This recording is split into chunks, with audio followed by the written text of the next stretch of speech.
En cursos de Física 1 hemos estudiado lo que son las fuerzas y cómo éstas cambian el movimiento y la forma de los cuerpos. Sin embargo, solamente se ha estudiado el efecto de las fuerzas en los movimientos. En este video vamos a ver de qué depende la deformación de los cuerpos cuando están expuestos a la acción de otros cuerpos, es decir, a la acción de las fuerzas. Hagamos el siguiente experimento. Vamos a tomar un lápiz o una pluma que esté bien afilada y vamos a presionar con los dedos índices sus extremos. Observa lo que sucede. ¿Cuál dedo piensas que sufrió mayor deformación? ¿El de la derecha o el de la izquierda? ¿Cuál sería la razón si se aplicó la misma fuerza en ambos extremos de la pluma? Observa el siguiente experimento. ¿Cómo se deforma el colchón cuando la persona se acuesta sobre él?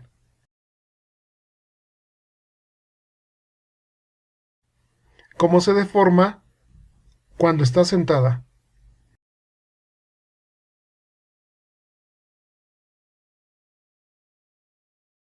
¿Y cómo se deforma cuando se pone de pie arriba del colchón? La pregunta sería, ¿en qué posición el colchón sufre mayor deformación? ¿Cuando está acostada, cuando está sentada o cuando está parada sobre ella? ¿A qué se debe esto?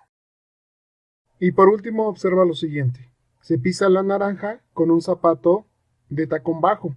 Observa la deformación de la naranja. Ahora se pisa la naranja con unas zapatillas. Observa, se perforó la naranja. ¿A qué se debe esto? La fórmula de la presión nos indica presión es igual a fuerza sobre área. Entonces, para una misma fuerza, si el área aumenta, disminuye la presión. Y viceversa, si el área disminuye, aumenta la presión. Toma en cuenta que la cantidad de fuerza sigue siendo la misma. Por ejemplo, en el ejemplo de la naranja, se midió el tacón de la zapatilla y el tacón del zapato. En la zapatilla nos dio 1 centímetro de ancho y en el zapato 5.5 centímetros de ancho. Tomemos en cuenta, para fines prácticos, que los tacones tienen una forma cuadrangular. Entonces, en esta figura tenemos un cuadrado de 1 por 1 centímetro. Si obtenemos el área y lo convertimos en metros cuadrados, obtenemos 0.0001 metros cuadrados. Lo mismo para el tacón del zapato bajo. Entonces, son 5.5 centímetros por lado. Si calculamos el área, nos da un área de 0.003025 metros cuadrados. Ya teniendo las áreas, vamos a ver. La señorita que nos ayudó con el experimento tiene una masa de 60 kilos, o es su peso, 60 kilos. Si lo convertimos en peso, el peso sabemos que es masa por gravedad, para darnos un resultado de 588.6 newton. Entonces ya tenemos los elementos para poder calcular la presión en cada caso. Para el caso de la zapatilla tenemos que presión es fuerza sobre área. En este caso son 588.6 newton entre el área del tacón de la zapatilla, 0.0001 metros cuadrados, para darnos un total de 5.886.000 pascales. La unidad de pascal se utiliza para la presión. Y vamos a calcular ahora la presión que ejerce el tacón del zapato bajo. Si te fijas, la fórmula es la misma, fuerza sobre área. El peso de la joven sigue siendo el mismo, 588.6 newton, pero el área del tacón viene siendo 0.003025 metros cuadrados, para darnos un total entonces de 194.578.51 pascales. ¿Quién ejerció mayor presión? ¿La zapatilla o el zapato? Por supuesto, si te das cuenta, la zapatilla tiene 5 millones 886,000 pascales. Es por eso que la naranja se perforó. Fue mucha presión ejercida sobre la naranja para que ésta se perforara. Lo mismo pasó cuando se tomó la pluma con los dedos índices. El dedo del lado derecho sufrió más deformación que el izquierdo, puesto que la punta tenía un área muy pequeña. Y lo mismo sucede cuando la joven se para sobre la cama. El área de los pies fue muy pequeña y la presión aumentó comparado como cuando se acostó sobre ella. Ahora vamos a conocer las unidades utilizadas para expresar la presión. La presión es una fuerza normal que se aplica a un objeto por unidad de área. La fórmula de la presión es la siguiente: presión es igual a fuerza sobre área. En esta ecuación, la fuerza la damos en newton, el área en metros cuadrados. En el sistema internacional, la unidad derivada newton entre metro cuadrado se le llama pascal. Se abrevia con una P y una A. Esto es en honor a las grandes contribuciones de Blaise Pascal, un señor que nació allá en el año 1623 en Francia. Fue matemático e hizo muchas contribuciones sobre la presión de los fluidos. Por eso lleva el nombre especial de Pascal. Entonces decimos que un pascal es igual a un newton entre metro cuadrado. En el sistema inglés, la unidad para la presión es PSI, que significa libra por pulgada cuadrada. ¿Y dónde vemos estas unidades en la vida real? Bueno, pues en la llanta de los automóviles. Aquí puedes apreciar la máxima presión que soporta la llanta en PSI. Aquí, por ejemplo, esta llanta soporta una presión máxima de 44 PSI o libras por pulgada cuadrada. También viene indicado en 300 kilopascales. También la trae en pascales, por supuesto. Entonces, ¿qué significa la kilopascales? Bueno, kilo significa 1000, entonces soporta 300,000 pascales. Estos dos tipos de unidades son las que vas a ver continuamente en diferentes dispositivos que manejan presiones, en este caso como la llanta de un automóvil. O en el manómetro o el reloj, como a veces lo nombramos, que tienen las compresoras. Viene aquí la unidad de PSI, o también viene expresado en kilogramo entre centímetro cuadrado, ya cambiando las libras a kilogramo y las pulgadas a centímetros. También en este manómetro puedes apreciar los kilopascales. Como ya lo indicamos, un kilo equivale a 1000, entonces están expresando en kilopascales, en miles de pascales. Y abajo dice bar, eso es otra unidad, aunque no pertenecen al sistema internacional, pero también la presión la manejamos en bares. Un bar equivale a 100,000 pascales. Y un bar también te puedo decir que es aproximadamente igual a una atmósfera, otra unidad que manejamos también para la presión, las atmósferas. Y una atmósfera equivale a 760 milímetros de mercurio, que también son unidades que manejamos para la presión, los milímetros de mercurio. O en los tanques estacionarios de gas LP que tenemos en casa. Aquí dice la presión de diseño, en este caso 17.58 kilogramos por cada centímetro cuadrado.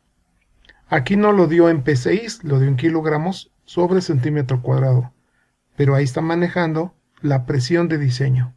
O en la olla de presión, en la parte de abajo puedes observar qué presión máxima es la que soporta esta olla. Depende el tamaño, depende la marca, de eso depende la presión que pueda soportar. Este instrumento se llama barómetro. También nos va a indicar otra unidad para poder medir la presión en milímetros de mercurio, como puedes observar aquí. También trae la unidad de hectopascal. Aquí se abrevia HPA. Un hecto equivale a 100, entonces quiere decir 100 pascales. Hectopascal, 100 pascales. Estos son algunos ejemplos en los que podemos ver en la vida real la aplicación de estas unidades de presión. Ahora vamos a conocer los diferentes tipos de presión de los que puedes escuchar en la vida cotidiana. Los fluidos, que son los líquidos y los gases, ejercen presión sobre todos los cuerpos que están dentro de ellos o inmersos. Nuestro cuerpo ya está acostumbrado a que el aire nos presione. Por eso no nos damos cuenta de que esta acción existe. Sin embargo, nuestro oído es muy sensible al cambio de presión externa. Cuando sentimos dolor, es una señal que nos manda a nuestro oído para avisarnos que la presión del medio que nos está rodeando ya no es normal. Un ejemplo sería cuando nos sumergimos en una alberca. Cuando nadamos hacia el fondo, llega un momento en que sentimos dolor en los oídos. Eso es porque el agua que nos rodea está ejerciendo mucha presión sobre nosotros, y nuestro oído lo está percibiendo. A este tipo de presión lo conocemos como presión hidrostática. Es la que ejerce el agua en todo cuerpo que está sumergido en él. O también puede suceder cuando escalamos una montaña. La presión atmosférica disminuye y nuestro oído nos duele. O cuando vamos de viaje a la playa, la presión atmosférica aumenta y es cuando nuestro oído nos duele. Entonces, la presión atmosférica la va a ejercer todos los gases que nos rodean. Muchos gases que están a nuestro alrededor y que son los que respiramos y en el ambiente en que vivimos, ejercen una presión sobre los cuerpos que estamos sumergidos en él. A esto se le llama atmósfera y genera la presión atmosférica. Si no se toman las precauciones debidas, en estos cambios de presión puede haber una consecuencia que puede ser la ruptura del tímpano. Otro tipo de presión es la presión manométrica. Esta presión es medida con un instrumento llamado manómetro. Se utiliza para medir la presión de los gases. Entonces, la presión manométrica es la que podemos medir dentro de un recipiente cerrado. Por ejemplo, un balón de fútbol, un balón de básquet, un tanque de gas, la llanta del automóvil, etc. En general, la presión manométrica entonces se va a medir dentro de los recipientes cerrados. Lo que miden los manómetros en las pelotas, en las llantas, etc., es de hecho la diferencia entre la presión real del aire, que se llama presión absoluta, y la presión atmosférica. Esta presión, por razones obvias, recibe el nombre de presión manométrica. Bueno, y por último, nos faltaría mencionar la presión arterial. Aunque no es tema de este curso de Física 2, pues bueno, es algo que los estudiantes preguntan. La presión arterial es la fuerza que la sangre ejerce contra las paredes de las arterias. Cuando el médico mide la presión arterial, el resultado se registra con dos números. El primer número se llama presión arterial sistólica. Es la presión causada cuando el corazón se contrae y empuja la sangre hacia afuera. Y el segundo número, llamado presión arterial diastólica, es la presión que ocurre cuando el corazón se relaja y se llena de sangre. Para medir la presión sanguínea, el médico utiliza un instrumento que se denomina esfingomanómetro, más conocido como tensiómetro. Hay muchos tipos y hoy en día modernos aparatos para podernos medir la presión arterial. Ahora veamos cómo funciona un utensilio de cocina muy famoso, la olla de presión, o la olla express, también conocida. Esta olla reduce considerablemente los tiempos de cocción de los alimentos. Pero ¿cuál es el principio que la rige? Bueno, hay una relación existente entre la presión, volumen y temperatura. Estos tres están involucrados en la olla de presión. En la olla de presión, el volumen o el alimento que está en la parte de adentro va a permanecer constante. Sin embargo, cuando cerramos la tapa herméticamente y empezamos a calentar la olla, la presión dentro de ella aumenta. En condiciones normales de presión atmosférica y a una altitud aproximada sobre el nivel del mar, la temperatura con la que hierve el agua o entra a su punto de ebullición es de 100 grados centígrados. Sin embargo, cuando la presión dentro de la olla va aumentando, la temperatura de ebullición o la temperatura a la que el agua empieza a hervir será mayor, como mayor será el nivel de presión. Estos niveles pueden alcanzar de 110 a 120 grados centígrados, según el modelo de la olla. De este modo, los alimentos que estamos cocinando dentro de ella requieren un tiempo de cocción más corto, porque no es lo mismo entonces cocinar a 100 grados centígrados fuera de una olla de presión que a 110 o 120 grados centígrados dentro de la olla de presión.